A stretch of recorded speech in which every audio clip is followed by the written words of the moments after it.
ಅರಳು ಮಲ್ಲಿಗೆಯ ಮುಡಿದಂಗ ಅರಳು ಮಲ್ಲಿಗೆಯ ಮುಡಿದಂಗ ಎಲೆವನವೇ ಶರಣರ ನೆನೆಯೋ ಎಲೆವನವೇ ಶಿವ ಶಿವ ಎಂದರ ಸಿಡಿಲೆಲ್ಲ ಬಯಲಾಗಿ ಶಿವ ಶಿವ ಎಂದರ ಸಿಡಿಲೆಲ್ಲ ಬಯಲಾಗಿ ಕಲ್ಲು ಬಂದೊರಗಿ ಕಡೆಗಾಗಿ ಕಲ್ಲು ಬಂದೊರಗಿ ಕಡೆಗಾಗಿ ಎಲೆ ಮನವೇ ಶರಣರ ನೆನೆಯೋ ಎಲೆ ಮನವೇ ಕರುಣೆ ಬಂದರೆ ಕಾಯೋ ಮರಣ ಬಂದರೆ ವಯ್ಯೋ ಕರುಣೆ ಬಂದರೆ ಕಾಯೋ ಮರಣ ಬಂದರೆ ವಯ್ಯೋ ಕರುಣಿ ಕಲ್ಯಾಣಿ ಬಸವಣ್ಣ ನೀಯನ್ನ ಕಡೆತನಕ ಕಾಯೋ ಅಭಿಮಾನ ಕಡೆತನಕ ಕಾಯೋ ಅಭಿಮಾನ ಕಡೆತನಕ ಕಾಯೋ ಅಭಿಮಾನ. ಶ್ರೀ ಗುರು ಬಸವಲಿಂಗಾಯ ನಮಃ. ಬಸವಣ್ಣನೇ ತಂದೆ, ಬಸವಣ್ಣನೇ ತಾಯಿ, ಬಸವಣ್ಣನೇ ಎನಗೆ ಪರಮ ಬಂಧು ಬಳಗ, ವಸುದೀಶ ಕಪಿಲ ಸಿದ್ಧ ಮಲ್ಲಿಕಾರ್ಜುನ ನಿಮ್ಮ ಹೆಸರಿಟ್ಟ ಗುರು ಬಸವಣ್ಣಯ್ಯ. ಬಸವಾದಿ ಪ್ರಮಥರನ್ನ ಸ್ಮರಣೆ ಮಾಡ್ತಾ ಪ್ರಮುಖ ಪೂಜ್ಯರಾಗಿರುವಂತಹ ಹಾನಗಲ್ಲ ಕುಮಾರ ಮಹಾ ಶಿವಯೋಗಿಗಳನ್ನ, ಎಲ್ಲ ಸಂತ ಮಹಾಂತರನ್ನ, ಶಕ್ತಿಮಾತೆಯಾಗಿರ್ತಕ್ಕಂಥ ದೇವಿಯನ್ನ ಸ್ಮರಣೆ ಮಾಡಿ ಪೂಜ್ಯರಾಗಿರುವಂಥ ನಮ್ಮ ಹುಣಸ್ಯಾರ ಗುರುಗಳ ಸೇವಾ ವಯೋ ನಿವೃತ್ತಿ ನಿಮಿತ್ತವಾಗಿ ಹಮ್ಮಿಕೊಂಡಿರ್ತಕ್ಕಂಥ ಈ ಜಪಯಜ್ಞ ಹಾಗೂ ದೇವಿಯ ಗ್ರಂಥಪಾರಾಯಣ ಈ ಎಲ್ಲ ಕಾರ್ಯಕ್ರಮದಲ್ಲಿ ಪಾಲ್ಗೊಂಡಿರ್ತಕ್ಕಂಥ ಎಲ್ಲ ಪೂಜ್ಯರಲ್ಲಿ ಶರಣಾರ್ಥಿಗಳನ್ನು ಹೇಳ್ತಾ, ಪೂಜ್ಯರಾಗಿರುವಂತಹ ದೇವಿ ಆರಾಧಕರಾಗಿರ್ತಕ್ಕಂಥ ಹುಣಸ್ಯಾರ ಗುರುಗಳಲ್ಲಿ ಈ ಕಾರ್ಯಕ್ರಮದಲ್ಲಿ ಪಾಲ್ಗೊಂಡು ತಮ್ಮ ಸೇವೆಯನ್ನ ಸಲ್ಲಿಸಿರ್ತಕ್ಕಂಥ ಎಲ್ಲ ಉಪನ್ಯಾಸಕರೇ, ಗಣ್ಯಮಾನ್ಯರೇ, ಇಲ್ಲೆಲ್ಲ ಕುಳಿತುಕೊಂಡಿರ್ತಕ್ಕಂಥ ಎಲ್ಲ ಹುಣಸ್ಯಾರ ಗುರುಗಳ ಸದ್ಭಕ್ತರೇ, ನಿಮಗೆಲ್ಲ ಶರಣಾರ್ಥಿಗಳನ್ನು ಹೇಳುತ್ತಾ, ಇದೊಂದು ಸ್ಮರಣೀಯವಾಗಿರತಕ್ಕಂಥ ಕಾರ್ಯಕ್ರಮ. ನಮ್ಮ ಹುಣಸ್ಯಾಳ ಗುರುಗಳು ಅಂತಂದ್ರ ಆಧುನಿಕ ಶರಣರು ಅಂತ ನಾವು ಭಾವನೆ ಮಾಡ್ಕೊಂಡೆವು. ಈ ಕಾಲದ ಶರಣರು 12ನೇ ಶತಮಾನದಲ್ಲಿ ಬಸವಾದಿ ಪ್ರಮಥರ ಕಾಲದಲ್ಲಿ ದೋಹರ ಕಕ್ಕಯ್ಯ, ಮಡಿವಾಳ ಮಾತಯ್ಯ, ಅಂಬಿಗರ ಚೌಡಯ್ಯ, ಇನ್ನೂ ಬಹಳಷ್ಟು ಮಂದಿ ಶರಣರು ಇದ್ರು. ಆಗಿನ ಕಾಲದಲ್ಲಿ ಇದ್ರು ಅವ್ರನ್ನ ನಾವು ನೋಡಿಲ್ಲ, ಇತಿಹಾಸದ ಮುಖಾಂತರವಾಗಿ ಇದ್ರು ಅನ್ನುವಂಥದ್ದನ್ನ ನಾವು ತಿಳ್ಕೊಂಡೆವು. ಆದ್ರೆ ಈಗಿನ ಕಾಲದಲ್ಲಿ ಆಧುನಿಕ ಶರಣರು ಯಾರು ಅಂತಂದ್ರೆ ನಮ್ಮ ಹುಣಸ್ಯಾಳ ಗುರುಗಳು ಅನ್ನುವಂಥದ್ದನ್ನು ನಾವು ತಿಳ್ಕೊಂಡೆವು. ಯಾಕಂದ್ರೆ ಅವರೊಬ್ಬ ಸರ್ಕಾರಿ ಶಿಕ್ಷಕ ವೃತ್ತಿಯಲ್ಲಿ ಇದ್ದುಕೊಂಡು ಈ ಒಂದು ಆಧ್ಯಾತ್ಮಿಕ ಒಂದು ಭಾವನೆಯನ್ನ ಬೆಳೆಸಿಕೊಂಡು ಭಕ್ತರ ಕಲ್ಯಾಣವನ್ನು ಉಂಟು ಮಾಡತಕ್ಕಂತಹ ಕೆಲಸವನ್ನ ಮಾಡ್ತಾ ಇದಾರಲ್ಲ, ಇದು ಬಹಳ ಸ್ಮರಣೀಯವಾಗಿರ್ತಕ್ಕಂಥದ್ದು, ಎಲ್ಲರಿಗೂ ಬರೋದಿಲ್ಲ. ನಮ್ಮ ಹಳಕಟ್ಟಿ ಅಂತ ಹೇಳಿ ಫಕೀರಪ್ಪ ಹಳಕಟ್ಟಿ ಅವರಂತವ್ರು ಬಹಳ ವಚನಕಾರರು ಅಂತಂದ್ರೆ ಶರಣರ ವಚನಗಳನ್ನ ಹಾನಗಲ್ಲ ಕುಮಾರ ಮಹಾ ಶಿವಯೋಗಿಗಳ ಒಂದು ಸಹಕಾರದೊಂದಿಗೆ ಶರಣರು ಬರೆದಿರ್ತಕ್ಕಂಥ ತಾಡವೋಲೆಗಳು ಅವನ್ನೆಲ್ಲ ನಮ್ಮ ಜನಗಳು ಆಗಿರ್ತಕ್ಕಂಥ ಆವಾಗಿನ ಭಕ್ತರು ಅವ್ರನ್ನ ಅವು ಕೆಡಬಾರ್ದು, ಅವು ಚೆನ್ನಾಗಿರ್ಬೇಕು ಅಂತ ಹೇಳಿ ತಿಳ್ಕೊಂಡು ತಮ್ಮ ಮನೆಯ ಜಗುಲಿಯಲ್ಲಿ ಒಂದು ಮಾಡದಲ್ಲಿ ಇಟ್ಟು ಅದನ್ನು ಪೂಜೆ ಮಾಡ್ತಿದ್ರು ಹಳಕಟ್ಟಿಯವರು.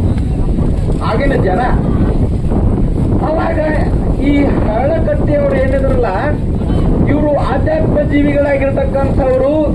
ಇವ್ರು ಏನು, ಅವರು ಪ್ರಪಂಚಿಕರು ಆದರೂ ಕೂಡ ಈ ಧರ್ಮದ ಒಂದು ಭಾವನೆಯನ್ನು ಇಟ್ಟುಕೊಂಡು ಆಧ್ಯಾತ್ಮದ ಬಲವನ್ನು ಬೆಳೆಸಿಕೊಂಡು ಶರಣರ ವಚನಗಳನ್ನ ತಾಡಓಲೆಗಳನ್ನ ಕುಮಾರ ಮಹಾಸ್ವಾಮಿಗಳ ಸಹಕಾರದಿಂದ ಎಲ್ಲ ಹಳ್ಳಿಗಳಿಗೆ ಹೋಗಿ, ಎಲ್ಲ ಪಟ್ಟಣಕ್ಕೆ ಹೋಗಿ ಆ ತಾಡೋಲೆ ಗ್ರಂಥಗಳನ್ನ ಕಂಡುಹಿಡಿದು ಅವ್ರವ್ರ ಮನೆಗೆ ಹೋದ್ರು. ಅಲ್ಲಿ ಗೋಡೆ ಪೂಜೆ ಮಾಡ್ತಿದ್ರು. ಗೋಡೆಗೆ ಭಸ್ಮ ಹಚ್ಚಿ, ಕುಂಕುಮ ಹಚ್ಚಿ, ಆರತಿ ಬೆಳಿಗ್ಗೆ ಪೂಜೆ ಮಾಡ್ತಿದ್ರು.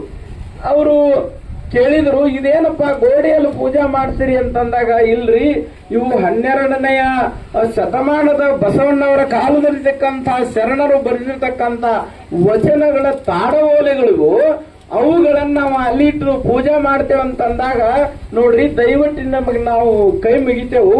ಅವು ಗೂಡಿನಲ್ಲಿ ಮಾಡೋದಲ್ಲಿಟ್ಟು ಪೂಜೆ ಮಾಡೋದಕ್ಕಿಂತಲೂ ಅವನ್ ನಮಗೂ ಕೊಟ್ರ ಒಂದು ನಿಮ್ಮಿಂದ ನಮಗ ಉಪಕಾರ ಆಗ್ತತಿ, ಸಮಾಜಕ್ಕೆ ಕೆಲಸ ಆಗ್ತದೆ ಅಂತ ಹೇಳಿ ತಿಳ್ಕೊಂಡು ಅವರ ಮನವೊಸು ಒಲಿಸಿ ಆ ತಾಡವಳ್ಳೆ ಗ್ರಂಥಗಳನ್ನೆಲ್ಲ ತೆಗೆದುಕೊಂಡು ಬಂದು ಅವನ ಕಂಡು ಹಿಡಿದು ಸಂಶೋಧನೆ ಮಾಡಿ ಅವನ ವಚನಗಳನ್ನ ಕನ್ಯಾನಾಡಿನ ಶರಣರು ಬರೆದಿರ್ತಕ್ಕಂಥ ವಚನಗಳಲ್ಲಿ ಅವ್ರು ಇದ್ವಲ್ಲ, ಅವನ್ನೆಲ್ಲವನ್ನು ಕೂಡ ಕೊನೆಗೆ ಅದನ್ನು ಒಂದು ಸಂಶೋಧನೆ ಮಾಡಿ ತಮ್ಮದೇ ಆಗಿರ್ತಕ್ಕಂಥ ಒಂದು ಪ್ರೆಸ್ ಹಾಕಿ, ಅವರು ವೃತ್ತಿ ಮಾಡ್ತಾ ಇದ್ರು, ಕೆಲಸವನ್ನ ಒಬ್ಬ ನೌಕರಿಯಲ್ಲಿದ್ರು.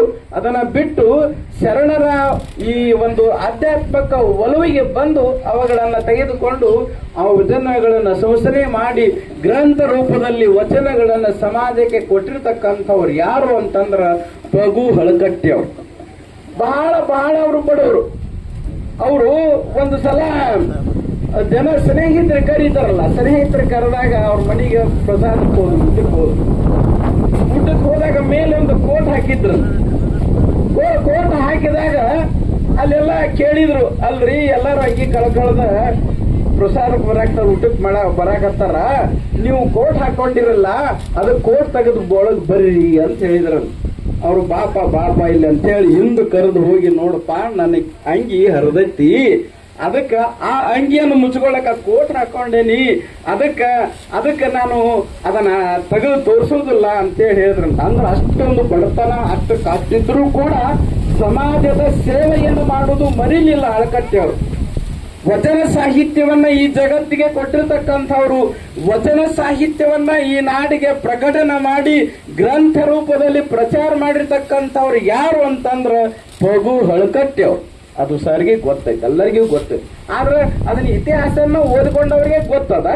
ಆ ರೀತಿಯಾಗಿ ಏನು ಸಮಾಜದ ಸೇವೆಯನ್ನ ಮಾಡಿದ್ರಲ್ಲ ಹಳಕಟ್ಟಿಯವರು, ವೃತ್ತಿಯಲ್ಲಿ ಇದ್ದುಕೊಂಡು, ಕೆಲಸದಲ್ಲಿ ಇದ್ದುಕೊಂಡು, ನೌಕರಿ ಮಾಡಿ ತನ್ನ ಮನೆತನಕ್ಕ ತಾನು ತೊಂದರೆ ಇದ್ರೂ ಕೂಡ ತನ್ನ ಹೊಲವನ್ನ ಮಾರಿ ತನ್ನ ಮನೆಯನ್ನ ಮಾಡಿ ಇದು ಶರಣರ ಕೆಲಸ, ಸಮಾಜದ ಸೇವೆಯನ್ನು ಮಾಡತಕ್ಕಂತ ಕೆಲಸ ಅಂತ ಹೇಳಿ ತಿಳ್ಕೊಂಡು ಆ ಕೆಲಸವನ್ನ ಆಗಿನ ಕಾಲದಲ್ಲಿ ಪಗು ಹಳಕಟ್ಟಿಯವರು ಮಾಡಿದ್ರೆ, ಈಗಿನ ಕಾಲದಲ್ಲಿ ಆಧುನಿಕ ಶರಣರಾಗಿರ್ತಕ್ಕಂಥ ಹುಣಸ್ಯಾಳ ಸಾರು ಈ ಒಂದು ಕೆಲಸವನ್ನ ಮಾಡ್ತಾರಲ್ಲ, ಇದು ಸಮಾಜಕ್ಕೆ ಒಂದು ದೊಡ್ಡ ಕೊಡುಗೆ. ಸಮಾಜಕ್ಕೆ ಸಲ್ಲಿಸ್ತಕ್ಕಂಥ ಸೇವೆ ಯಾವುದಂತಂದ್ರೆ ಇದೇ ಸೇವೆ. ಜನರ ಮನಸ್ಸನ್ನು ಪರಿವರ್ತನೆ ಮಾಡತಕ್ಕಂಥದ್ದು, ಜನರಿಗೆ ಬಂದಿರತಕ್ಕಂತಹ ದುಗುಡಗಳನ್ನ, ಕಷ್ಟಗಳನ್ನ, ಅವರಿಗೆ ಬಂದಿರತಕ್ಕಂಥ ಸಂಸಾರ ಜೀವನದಲ್ಲಿ ತೊಂದರೆಗಳನ್ನ ಅವನ್ನ ಕಂಡುಕೊಂಡು ಅವರನ್ನ ಕರೆದು ಅವರಿಗೆ ನೀತಿ ಬೋಧೆಯನ್ನ ಹೇಳಿ ತಮ್ಮ ಮಾತುಗಳ ಮುಖಾಂತರವಾಗಿ ಅವರ ಪರಿವರ್ತನೆ ಮಾಡಿ ಅವರ ಜೀವನಕ್ಕೆ ಬೆಳಕನ್ನ ಕೊಟ್ಟಿದಾರಲ್ಲ, ಅದು ದೊಡ್ಡದಾಗಿರ್ತಕ್ಕಂಥ ಕೆಲಸ. ವಿವೇಕಾನಂದ ನಾಸ್ತಿಕ ಮನುಷ್ಯ, ಅವನಿಗೆ ನರೇಂದ್ರ ಅಂತಿದ್ರು ಮೊದಲ. ನರೇಂದ್ರ ಅನ್ನುವಂಥ ವ್ಯಕ್ತಿ ವಿವೇಕಾನಂದ ಆಗಬೇಕಾದ್ರ ಹಿಂದೆ ರಾಮಕೃಷ್ಣ ಪರಮಹಂಸರು ಗುರುಗಳು ಇದ್ರು ಅಂತ ಹೇಳಿ ತಿಳ್ಕೊಂಡು ಆ ನರೇಂದ್ರ ಅನ್ನತಕ್ಕಂಥ ವ್ಯಕ್ತಿ ವಿವೇಕಾನಂದ ಆಗಿ ಜಗತ್ತಿಗೆ ಒಂದು ಆಧ್ಯಾತ್ಮದ ಶಕ್ತಿಯಾಗಿ ಬೆಳಗಿದ ಅನ್ನುವಂಥದ್ದನ್ನು ಇತಿಹಾಸ ಮುಖಾಂತರವಾಗಿ ಕೇಳ್ತೇವೆ. ಒಂದು ದೊಡ್ಡ ಸಭೆ ನಡೆದಿತ್ತು ಕಲ್ಕತ್ತಾದಲ್ಲಿ ದೊಡ್ಡ ಸಭೆ ನಡೆದಿತ್ತು. ಪ್ರತಿ ದಿವಸವೂ ಕೂಡ ರಾಮಕೃಷ್ಣ ಪರಮಹಂಸರು ಪ್ರವಚನ ನೀಡ್ತಾ ಇದ್ರು.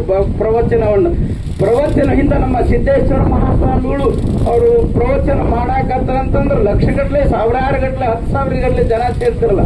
ಹಾಗೆ ರಾಮಕೃಷ್ಣ ಪರಮಹಂಸರು ಕಲ್ಕತ್ತಾ ನಗರದಲ್ಲಿ ಪ್ರವಚನ ಮಾಡುವಂತ ಸಂದರ್ಭದಲ್ಲಿ ಸಾವಿರಾರು ಭಕ್ತರು ಸೇರಿ ಆ ಪ್ರವಚನವನ್ನು ಆಲಿಸ್ತಾ ಇದ್ರು.